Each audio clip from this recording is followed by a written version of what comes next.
This is a brief editorial by the president of the Therolinguistics Association. What is language? This question, central to the science of therolinguistics, has been answered heuristically by the very existence of the science.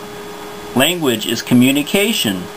That is the axiom on which all our theory and research rest, and from which all our discoveries derive. And the success of the discoveries testifies to the validity of the axiom.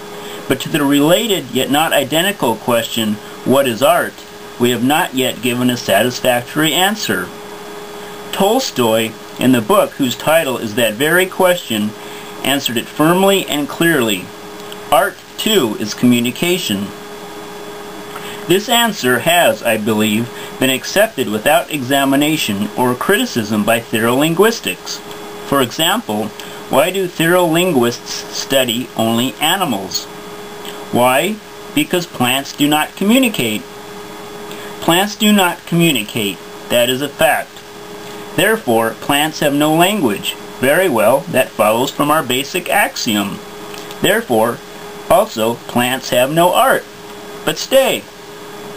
That does not follow from the basic axiom, but only from the unexamined Tolstoyan corollary. What if art is not communicative? Or, what if some art is communicative and some art is not?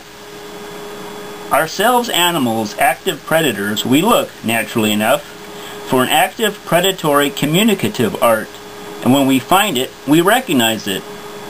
The development of this power of recognition and the skills of appreciation is a recent and glorious achievement. But I submit that, for all the tremendous advances made by therolinguistics during the last decades, we are only at the beginning of our age of discovery. We must not become slaves to our own axioms. We have not yet lifted our eyes to the vaster horizons before us. We have not faced the almost terrifying challenge of the plant. If a non-communicative vegetative art exists, we must rethink the very elements of our science and learn a whole new set of techniques. For it is simply not possible to bring the critical and technical skills appropriate to the study of weasel murder mysteries, or batrachian erotica, or the tunnel sagas of the earthworm to bear on the art of the redwood or the zucchini.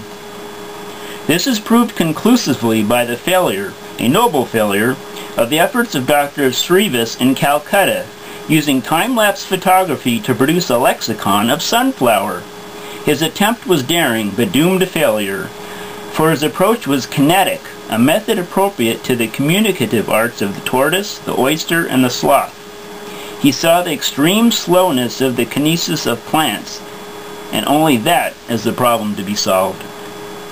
But the problem was far greater. The art he sought, if it exists, is a non-communicative art, and probably a non-kinetic one. It is possible that time, the essential element, matrix, and measure of all known animal art, does not enter into vegetable art at all. The plants may use the meter of eternity. We do not know. We do not know. All we can guess is that the putative art of the plant is entirely different from the art of the animal. What it is, we cannot say. We have not yet discovered it.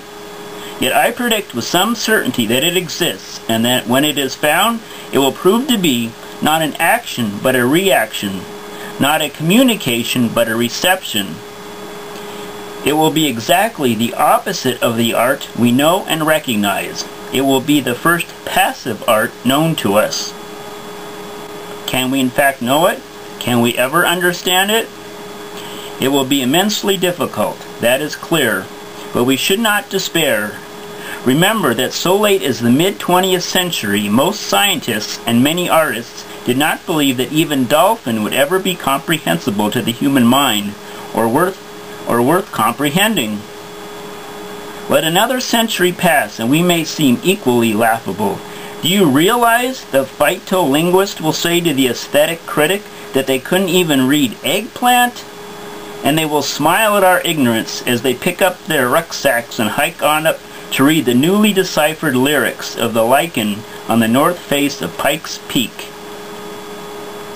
And with them, or after them, may there not come that even bolder adventurer, the first geolinguist, who, ignoring the delicate, transient lyrics of the lichen, will read beneath it the still less communicative, still more passive, wholly atemporal, cold, volcanic poetry of the rocks. Each one a word spoken, how long ago, by the earth itself, in the immense solitude, the immenser community of space. While there is a branch of linguistics called theoretical linguistics, what I just read is purely fiction. It's a story by Ursula K. LeGuin, and its actual title is The Author of the Acacia Seeds and Other Extracts from the Journal of the Association of Therolinguistics. And there's 3 little pseudo-journals, and I just read the 3rd part. And she wrote this in 1974, and this collection is called Buffalo Gals and Other Animal Prescences. And Ursula K. LeGuin is a very famous, well-known writer, science fiction, fantasy, poet, and essayist.